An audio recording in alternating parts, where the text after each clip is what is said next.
Good morning all of you. આજે ફરી પાછા આપણે આપણા યુનિટ 3ના બીજા સેશનની અંદર મળી રહ્યા છીએ. આપણે યુનિટ 3 ભણતા હતા an interview with Arun Krishnamurthy સાથેનું ઇન્ટરવ્યૂ. ગયા સેશનની અંદર આપણે પ્રી ટાસ્કની અંદર ગાંધીજીના શબ્દો વિશે ભણ્યા. આબિદ સુરતી અને સિંધુમતી સબકાલ એ જે સમાજ સેવકો છે એમના જીવન વિશેની માહિતી મેળવી અને સાથે સાથે આપણા પાઠનો જેને આપણે હીરો અથવા તો મેઇન કેરેક્ટર કહી શકીએ અરુણ કૃષ્ણમૂર્તિ એમના જીવન વિશે પણ ભણ્યા. આજે આપણે પાઠની અંદર આગળ રીડ વિભાગની અંદર એમનું ઇન્ટરવ્યૂ ભણવાનું છે. તો ઇન્ટરવ્યૂની શરૂઆત કરતાં પહેલાં કહી દઉં તમને, આખો જે ઇન્ટરવ્યૂ છે એ પ્રશ્ન જવાબ સ્વરૂપે આપેલું છે. એટલે ઇન્ટરવ્યુઅર પ્રશ્ન પૂછે છે અને અરુણ એના જવાબ આપે છે. એટલે કે તમને આ બેઠે બેઠા પ્રશ્ન પણ પૂછી શકે છે અને નીચે આપેલો અરુણના જવાબમાંથી તમારે જવાબ એનો શોધવાનો હોય છે. આની અંદર બેઠે બેઠા પ્રશ્ન પણ જે ઇન્ટરવ્યુઅરે પૂછેલા છે એ જ પ્રશ્ન તમને પણ પૂછી શકે છે. એટલે પ્રશ્ન જવાબ છે એ આની અંદર ઘણા બધા નીકળી શકે છે, કારણ કે આખો પાઠ જ પ્રશ્ન જવાબ સ્વરૂપે છે. એટલે એની અંદર ધ્યાન તમારે આપવાનું છે. આપણે ઇન્ટરવ્યૂની શરૂઆત કરી દઈએ. પહેલો પ્રશ્ન ઇન્ટરવ્યુઅર પૂછે છે, which experience as a child inspired you to take up the cause of the environment. Which experience, કયો તમારા જીવનનો એવો અનુભવ હતો એઝ અ ચાઇલ્ડ, બાળપણનો, બાળક હતા તમે ત્યારે તમારો કયો એવો અનુભવ હતો જેનાથી તમે ઇન્સ્પાયર્ડ થયા છો, એટલે પ્રેરણા મળી છે તમને. ટેક અપ એટલે લેવું, ધ કોઝ એટલે કાર્ય, એન્વાયરમેન્ટ માટેનું, પર્યાવરણ માટેનું આવું કાર્ય કરવા માટે થઈ અને તમને પ્રેરણા ક્યાંથી મળી છે? તમને તમારા જીવનનો બાળપણનો એવો કયો અનુભવ છે કે જેનાથી તમને આ કામ કરવાની પ્રેરણા મળી? કારણ કે મિત્રો, કોઈને કોઈ જીવનની અંદર એવો પ્રેરણાદાયી બનાવ અથવા તો કોઈનામાંથી આપણે પ્રેરણા લઈને કોઈ કાર્ય કરતા હોઈએ છીએ. એમનેમ કોઈ કાર્ય કરતા નથી. એટલે અરુણને ઇન્ટરવ્યુઅર પૂછે છે કે તમારા જીવનનો એવો કયો અનુભવ છે તમારો કે જેનાથી તમને આવું પર્યાવરણનું કામ કરવાની પ્રેરણા મળી? તો અરુણ જવાબ આપે છે.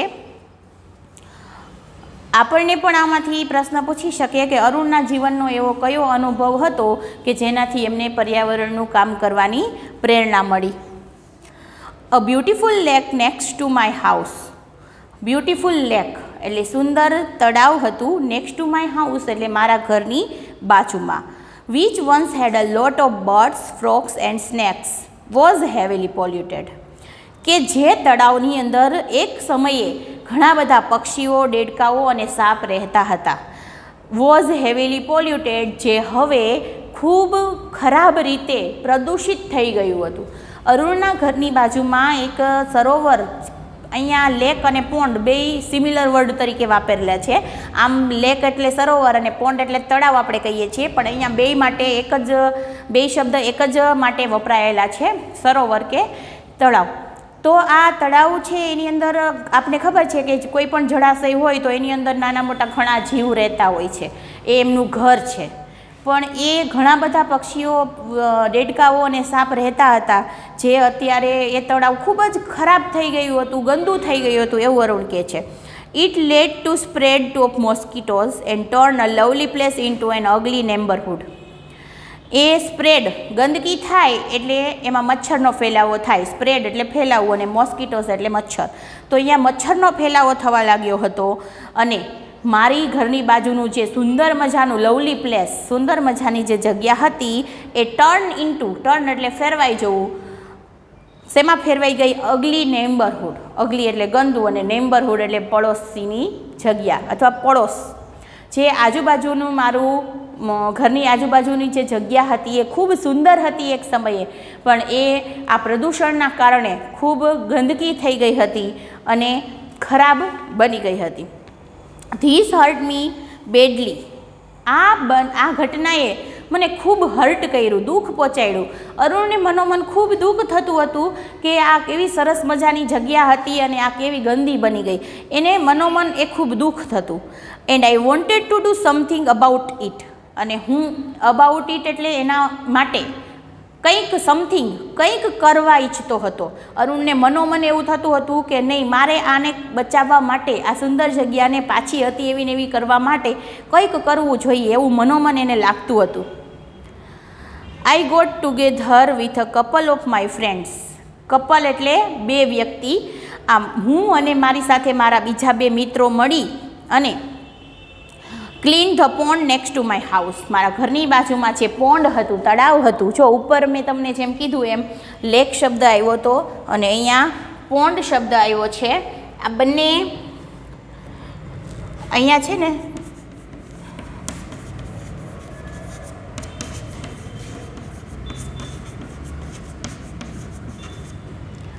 આ બંને માટે અત્યારે એક જ શબ્દ આપણે યુઝ કર્યો છે.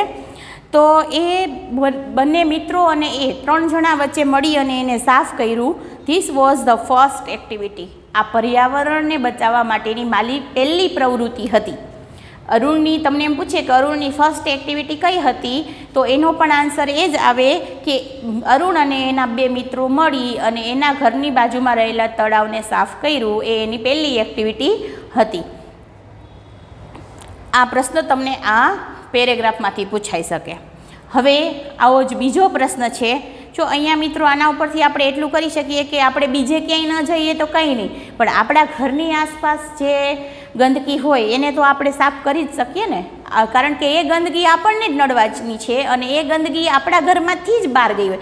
આપણા ઘરની આસપાસ કચરો પડ્યો હોય તો એ આપણા અડસ પડોશ કે આપણે જ ફેંકેલો હોય કે બીજેથી તો આવી ગયેલો ન હોય. એટલે આપણે જે ગંદકી ફેલાવીએ છીએ એ આપણને નુકસાન કરે છે. એમાંથી મચ્છર થાય, એમાંથી બેક્ટેરિયા થાય, અમુક એવા વાયરસ થાય કે જે આપણને નુકસાન કરવાના છે. તો એવું એના માટે આપણે આપણા માટે કામ કરી શકાય જો આપણે ઈચ્છીએ તો. બીજો પ્રશ્ન ઇન્ટરવ્યુઅર પૂછે છે, what kind of support did you get from your parents and teachers. કયા પ્રકારનો, કાઇન્ડ ઓફ સપોર્ટ એટલે કયા પ્રકારનો સપોર્ટ છે, તમને મદદ છે એ તમારા માતા પિતા અને તમારા શિક્ષકો તરફથી મળેલી હતી.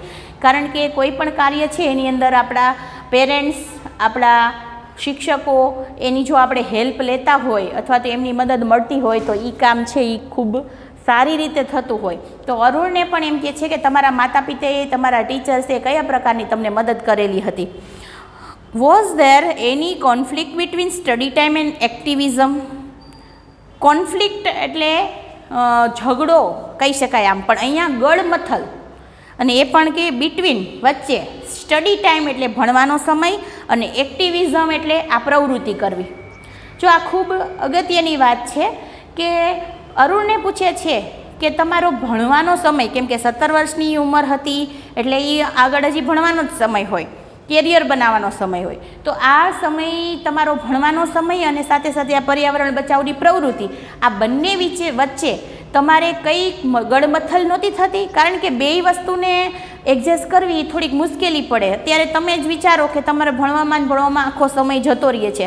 તમારે આવું કંઈક કરવું હોય તો એના માટે અલગથી સમય કાઢવો પડે અને અલગથી સમય તમે તમારો ભણવાનો સમય છે એને આપો તો તમારા ભણવા ઉપર નુકસાની જવાની છે.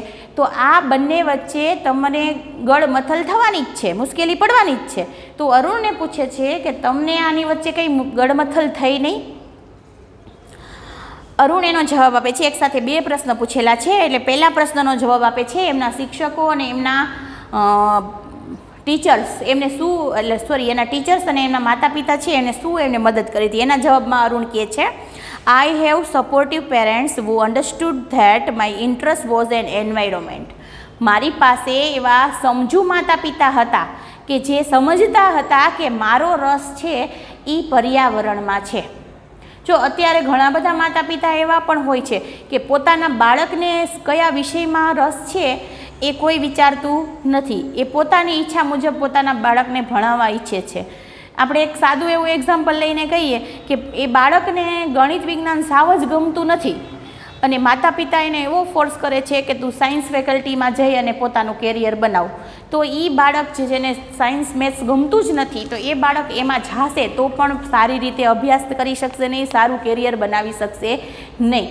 એટલે અરુણના માતા પિતા છે એ અરુણને સમજતા હતા, એને ખબર હતી કે અરુણને પર્યાવરણમાં રસ છે. એટલે અરુણ એમ કહે છે કે મારા માતા પિતા છે એ મારા રસને સમજતા હતા. They have never stop me from doing what I want. એને મને ક્યારેય સ્ટોપ એટલે રોક્યો નથી.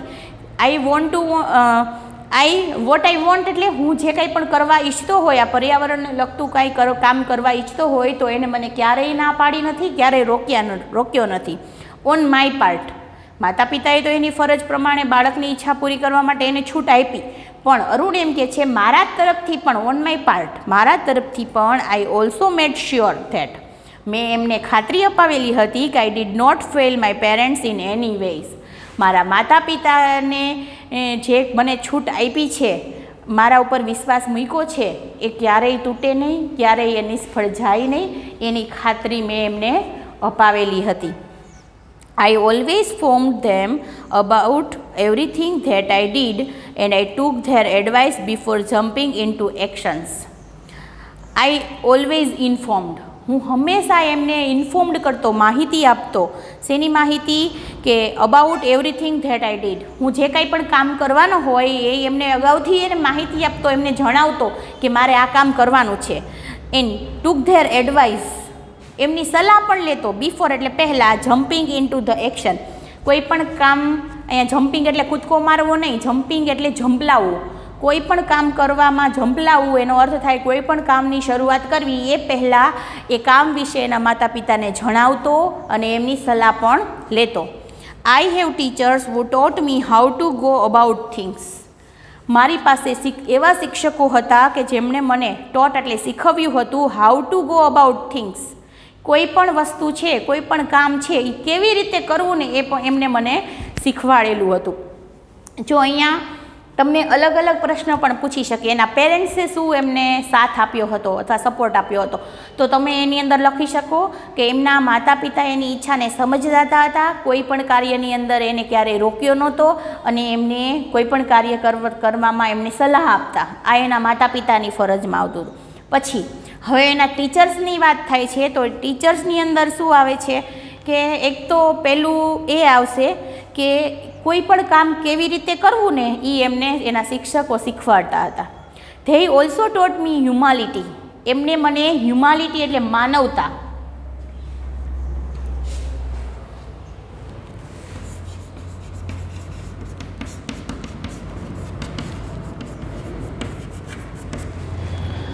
આ માનવતા એટલે શું?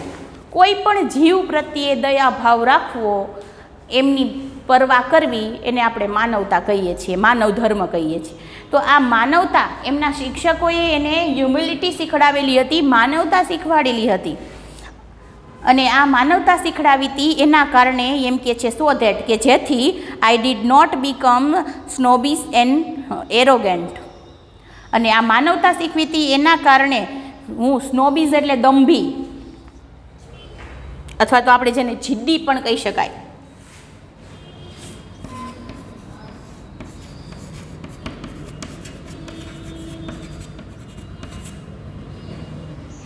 અને આ છે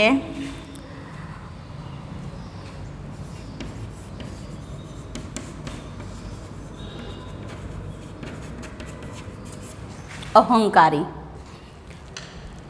જો જે લોકોની અંદર માનવતાનો ગુણ હોય ને એ ક્યારેય સ્નોબીસ કે એરોગેન્ટ ન બને. સ્નોબીસ એટલે જિદ્દી અથવા તો દંભી, કોઈ પણ વાતની જીદ પકડી રાખવી અને પોતાનો જ સ્વાર્થ જોવો, અથવા તો કોઈ પણ કામ માટે અહંકાર રાખવો કે હું જ કંઈક છું, જેને આપણે ઈગો કહીએ છીએ. આ વસ્તુ જેની અંદર માનવતાનો ગુણ હોય ને એની અંદર ન હોય. એટલે એમ કે છે અરુણ કે મારા શિક્ષકોએ મને માનવતા શીખવી હતી કે જેથી કરીને હું જીદી કે અહંકારી ન બની જાઉં. And start thinking I was a superstar because I was doing all this environment work. Because કારણ કે I was doing all this environment work એટલે હું આ તમામ પ્રકારનું પર્યાવરણનું જે કામ કરતો હતો એના કારણે હું એવું ન વિચારવા માંડું કે હું એક હીરો છું, હું એક કોઈ સેલિબ્રિટી છું, સુપરસ્ટાર અહીંયા શબ્દ વાપરો છે. કારણ કે કોઈ એક કામ કરતું હોય ને તો એ પોતાને આપણે સમાજમાં ઘણા બધા એવા ઉદાહરણો જોઈએ છીએ કે આવું કંઈક કામ કરતા હોય ને તો ઘણા બધા લોકો એવા છે કે પોતે જ જાણે બધું કરે છે અને હું કંઈક કરું છું એવું દુનિયાને બતાવવા માંગે. પણ ખરેખર એ આપણે સેવા જે કરવાની હોય છે એ કોઈને કીધા વિના નિસ્વાર્થ ભાવે કરવાની હોય છે, કોઈ પણ માનની આશા રાખ્યા વગર કરવાની હોય છે. એટલે હું એવું ન વિચારવા માંડું કે હું સુપરસ્ટાર છું તો અને આ પર્યાવરણનું કામ કરું છું તો હું કંઈક સેલિબ્રિટી કે સુપરસ્ટાર બની ગયો છું, એવું હું ન વિચારવા માંડું. એટલે કે મનની અંદર અહંકાર ન આવવા લાગે. They taught me to be simple and keep learning all the time. તેઓએ મને એ પણ શીખવેલું હતું કે ટુ બી સિમ્પલ.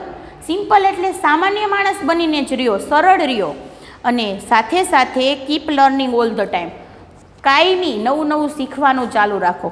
જો એવું નથી કે અભ્યાસનો જે સમય હોય, વિદ્યાર્થી કાળ હોય, એમાં જ તમે અભ્યાસ કરી શકો, નવું નવું શીખી શકો. મૃત્યુના અંત ઘડી સુધી માણસ છે એ કંઈક ને કંઈક શીખતો રહે છે, પોતાના અનુભવો ઉપરથી, પરિસ્થિતિ ઉપરથી, આજુબાજુના સમાજ ઉપરથી. અને એ જીવન જેમ જેમ આગળ જાય છે એમ કંઈક ને કંઈક નવું એ શીખતો રહે છે. એટલે શીખવાનો સમય છે ને એ જન્મથી મૃત્યુ સુધી ચાલુ રહે છે. એટલે અરુણને પણ એના શિક્ષકોએ એવું શીખવાડ્યું હતું કે હંમેશા કંઈક ને કંઈક શીખતું રહેવું. I am not an activist. Activist એટલે આંદોલનકારી. જો અરુણ એમ કહે છે કે હું એક આંદોલનકારી નથી કોઈ. આઈ એમ એન એન્વાયરોમેન્ટલિસ્ટ. હું પર્યાવરણવિદ છું, એટલે પર્યાવરણ પ્રેમી છું.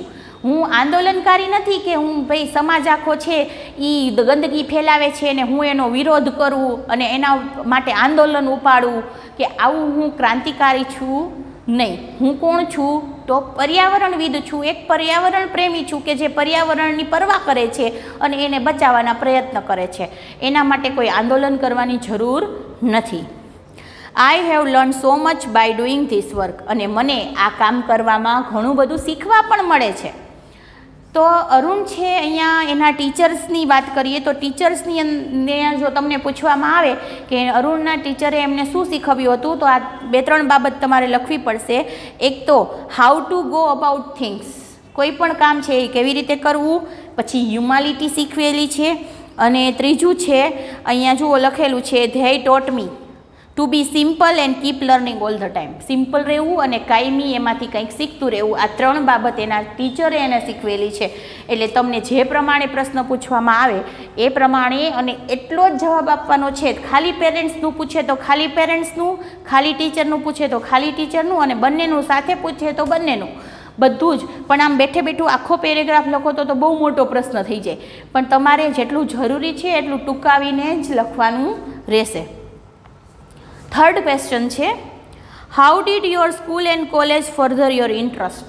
તમારી શાળા અને કોલેજ, ફર્ધર એટલે વધારો કરવો, તમારા ઇન્ટરેસ્ટની અંદર, રસની અંદર કેવી રીતે વધારો કર્યો. જો એને બાળપણથી પર્યાવરણમાં રસ હતો પણ એમની શાળા અને એમના કોલેજમાંનો અભ્યાસ જે કર્યો એના તરફથી કોઈ પણ જાતનો સપોર્ટ મળ્યો કે જેનાથી કે એને કોઈ ફાળો હતો કે જેમાં તમને રસમાં વધારો થયો, એવો ઇન્ટરવ્યુ પ્રશ્ન પૂછે છે. તો અરુણ એનો જવાબ આપે છે both my school and college has plenty of green cover. મારી શાળા અને કોલેજ બેયની અંદર પ્લેન્ટી ઓફ એટલે પ્લેન્ટી ખૂબ જ વધારે, અને ગ્રીન કવર એટલે લીલોતરી. અહીંયા ગ્રીન કવર એટલે લીલું ઢાંકણું કે લીલું કવર એવું નહીં, પણ લીલોતરી, જ્યાં ચારો તરફ લીલોતરી છવાયેલી હોય, ઝાડ પાન ઘાસ બધું ઉગેલું હોય એને આપણે લીલોતરી કહીએ. તો ચારો તરફ ખૂબ જ લીલોતરી હતી. And both were home to several others life forms. અને આ બંને જગ્યા, શાળા અને કોલેજ, બંને બીજા જીવોનું પણ ઘર હતું. કારણ કે આપણને ખબર છે જ્યાં ઝાઝા વૃક્ષો લીલોતરી હોય અહીંયા બીજા ઘણા બધા જીવ રહેતા હોય, કેમ કે એમને અનુકૂળ હોય એ વાતાવરણ, એટલા માટે. તો નાના મોટા ઘણા બધા જીવજંતુઓથી માંડીને પક્ષીઓ અને પશુઓને ઘણા બધા અહીંયા જીવ રહેતા હોય છે. તો એ બધાનું બીજા જીવનું પણ ઘર હતું. This made me understand there importance. અને આ બધાની સાથે, એ બધાની વચ્ચે રહી અને મને એ લોકોની પણ અગત્યતા છે એ મને સમજાયું. એટલે આપણને એવું વિચારતી હોય કે નાની અમથી એક કીડીથી લઈ અને મહાન વિકરાળ પ્રાણી છે અથવા તો આપણા જેવા મનુષ્ય છે, ભગવાને કોઈ પણ જીવ બનાવ્યો છે ને આ પૃથ્વી ઉપર નકામો નથી. એનું કોઈક ને કોઈક કામ રહેલું છે પૃથ્વી ઉપર. એટલે અરુણ એમ કહે છે કે જેટલા પણ જીવ છે એની શું અગત્યતા છે ને એ મને એમના વચ્ચે રહીને સમજાયું. How beautiful they are and why we need to protect ધેમ.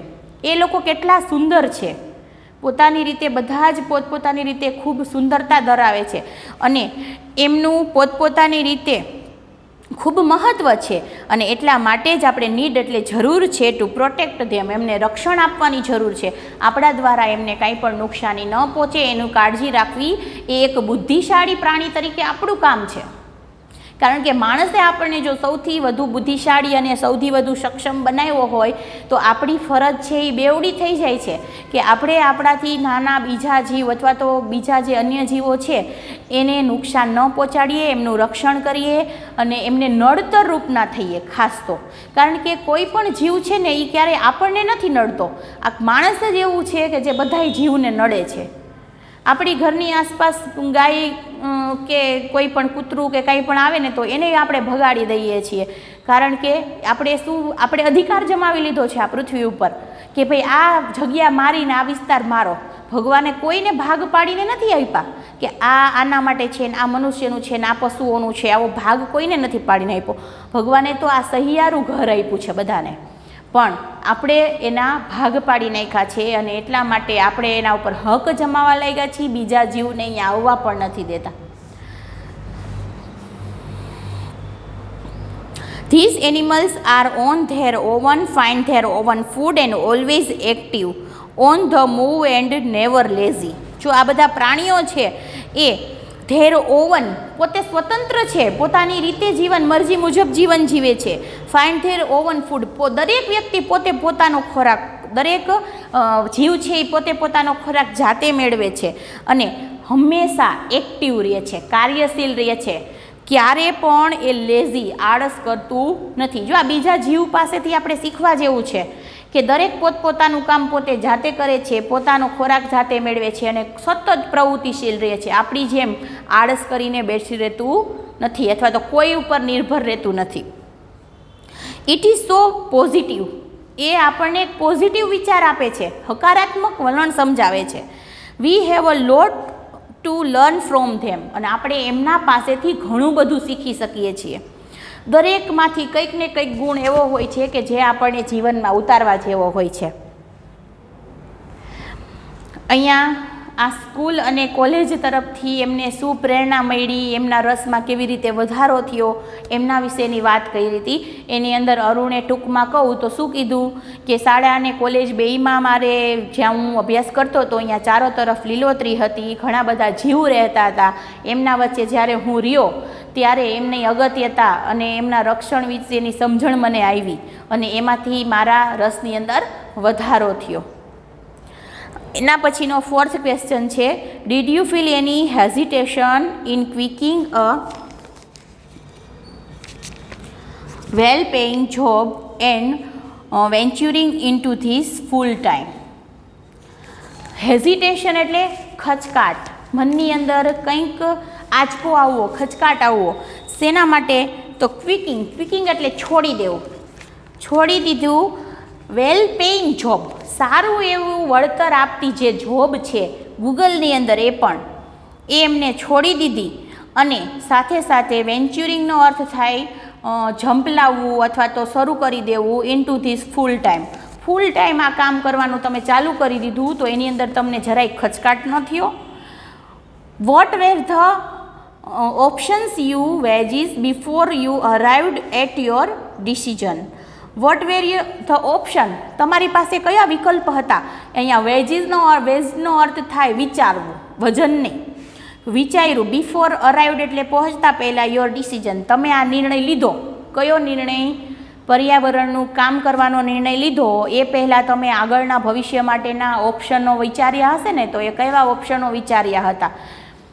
જો અહીંયા તમને એમ અરુણને એવો પ્રશ્ન પૂછવામાં આવ્યો છે કે અરુણ છે ને એ ગૂગલની અંદર જોબ કરતો હતો અને આપણે ખાલી નામ માત્રથી જ ખબર પડે કે ગૂગલની અંદર કોઈને જોબ મળવી કેટલી મુશ્કેલ છે અને એમાં જોબ કરતા હોય એટલે એમને કેટલો સારો એવો પગાર મળતો હોય, નામના મળતી હોય અને સમાજની અંદર પ્રતિષ્ઠા મળતી હોય કે ભાઈ આ તો ગૂગલમાં જોબ કરે છે. તો આવી સરસ મજાની મોટી જોબ છે, સારી આવકવાળી જોબ છે, એને અરુણે છોડી દીધી અને પૂરેપૂરું કામ પર્યાવરણ માટે કરવા માંડ્યા. તો આ ડિસિઝન જ્યારે તમે લીધો ત્યારે તમે આગળના ભવિષ્ય માટે કાંઈ વિચાર્યું નહીં, કે આગળ જો એ વિચારી શકતો હતો કે ભાઈ હું આવી સારી પગારવાળી નોકરી મૂકી દઈશ તો આગળ મને કાંઈ આવક નહીં રહે, મારું કેરિયર કેવું થશે, ભવિષ્ય મારું કેવું થશે, આરામવાળી જિંદગી થશે કે નહીં થાય, આવા ઘણા બધા ઓપ્શન એના સામે હતા. છતાં પણ એમને આ નોકરી છોડી અને પૂરેપૂરો ફૂલ ટાઈમ એમને આ પર્યાવરણ માટે આપી દીધો. તો આ નિર્ણય લેવામાં તમને જરાય આંચકો ન આવ્યો, જરાય હેઝિટેશન ન થયું? એ અરુણને પ્રશ્ન પૂછ્યો છે. એના જવાબમાં અરુણ ખૂબ સરસ જવાબ આપે છે, જુઓ, અને આ આપણા જીવનમાં પણ ઉતારવા જેવો છે. It is always good to decide in favour of what you really love to do.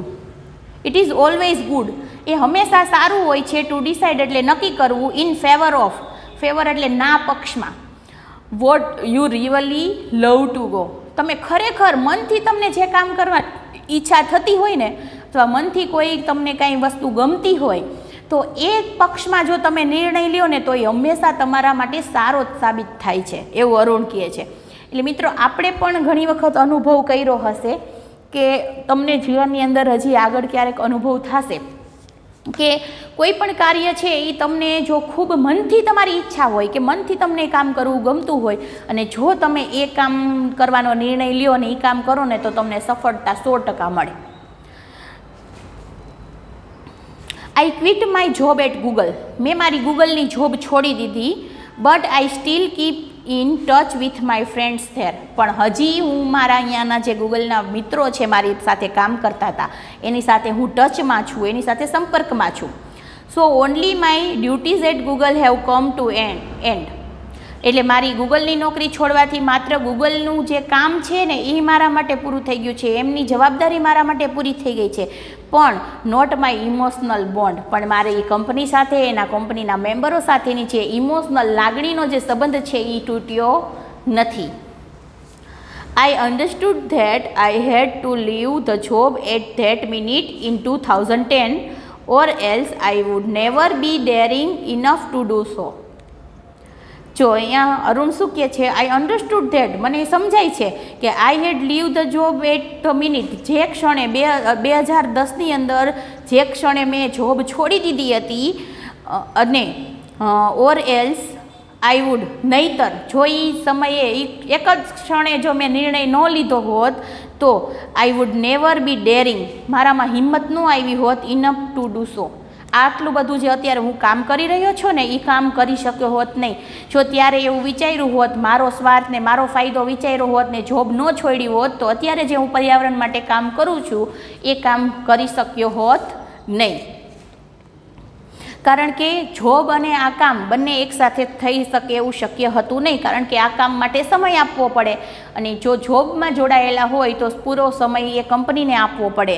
આના માટે સમય ન નીકાળી શકાય. એટલા માટે અરુણે પોતાની જોબ છોડી દીધી અને પૂરેપૂરું પોતાનો રસ હતો જેમાં પર્યાવરણને બચાવવાનો જે એમનો વિચાર હતો એ કામમાં જોડાઈ ગયા હતા. એટલે અરુણ એમ કહે છે કે જો એ નિર્ણય ત્યારે મેં ન લીધો હોત તો હું આજે કામ કરું છું ને એ ન કરી શક્યો હોત. I could not sit back and enjoy life when environment damage was happening on such a large scale. Arun કહે છે આઈ કુડ નોટ સીટ, હું બેસી શક્યો ન હોત, બેક એટલે પીઠનો ટેકો દઈ અને એન્જોય લાઈફ, હું ખુરશી ઉપર આરામથી બેઠા બેઠા જીવનનો આનંદ ન લઈ શક્યો હોત જ્યારે હું મારી આસપાસમાં એન્વાયરોમેન્ટલ ડેમેજ, પર્યાવરણને આટલું બધું નુકસાન થતું હું જોતો હોત. કદાચ હું આ કામ ન કરતો હોત ને ગૂગલની અંદર નોકરી કરતો હોત તો સારી એવી આવક મળતી હોત મને, હું આરામથી મારું જીવન જીવી શકતો હોત. તો હું આરામથી બેઠા બેઠા જો મારું જીવન જીવતો હોય અને આજુબાજુમાં મને આ પર્યાવરણનું નુકસાન થતું અને એ પણ લાર્જ સ્કેલ એટલે વિશાળ પ્રમાણમાં. અત્યારે આપણે જોઈએ જ છીએ ચારો તરફ કેટલું વિશાળ પ્રમાણમાં નુકસાન થઈ રહ્યું છે પર્યાવરણ. તો આટલું બધું નુકસાન જો પર્યાવરણને થતું હોત તો હું સારી એવી આવક મેળવવા છતાં પણ આરામથી ખુરશી ઉપર બેઠા બેઠા મારા જીવનનો આનંદ લઈ શક્યો ન હોત. કારણ કે જે વસ્તુ તમને અસર કરે છે, પર્યાવરણનું નુકસાન એમને ખૂબ દુઃખ પહોંચાડે છે, તો એ જોઈને એ ક્યારેય જીવનમાં આનંદિત રહી શકે જ નહીં. I wanted to do something, મારે કંઈક કરવું હતું, હું કંઈક કરવા ઈચ્છતો હતો. And that I something needed my full attention, અને જો મારે એ કામ કરવું હોય તો એના માટે મારી ફૂલ અટેન્શન, મારું પૂરેપૂરું ધ્યાન એમાં આપવાની જરૂર હતી. કારણ કે પૂરું જો સમય અને ધ્યાન એમાં ન આપે, નોકરીને બંને આ કામ બી સાથે શક્ય હતું નહીં. એટલે અરુણ એમ કે છે મારે આ પર્યાવરણ માટે કંઈક કરવું હતું અને એના માટે મારું પૂરું ધ્યાન આપવાની જરૂર હતી. So I left Google for EFI, અને એટલા માટે મેં મારા NGO EFI માટે ગૂગલને છોડી દીધી. જો આ નિર્ણય લેવો મિત્રો ખૂબ જ અઘરી વાત છે. પોતાનું બધું જ સ્વાર્થ અને બધું જ મૂકી અને બીજાની સેવા, પર્યાવરણ માટેની કામ કરવું, સમાજની સેવા કરવી, આ ખૂબ અઘરી વાત છે. તો અરુણે એ કરીને બતાવ્યું છે. એટલા માટે જ આપણે કહી શકીએ ને કે એક યુવાન છે અને આવું કામ કરી બતાવ્યું છે, તો એક યુવાનો માટે એ મિસાલ સ્વરૂપ છે કે એમને પોતાનું બધું જ છોડી અને માત્ર ને માત્ર પર્યાવરણને માટે પોતાનું જીવન છે એ સમર્પિત કરી દીધું છે, એમ આપણે કહી શકીએ. તો આવા મહાન આ વ્યક્તિ હતા છે કે અરુણ કૃષ્ણમૂર્તિ. હવે આગળનું હજી પણ એમના જીવન વિશેના ઘણા બધા પ્રશ્નો છે એ આગળ ઇન્ટરવ્યુઅર પૂછે છે. આજના સેશનમાં આપણે અહીંયા એ પૂરું કરીશું. આજના હોમવર્કની અંદર તમારે 3rd યુનિટના સ્પેલિંગ લખવાના છે, એટલે બાકી બુકની અંદર 3જા યુનિટના સ્પેલિંગ હોમવર્કમાં બધા લખી નાખશે. Thank you.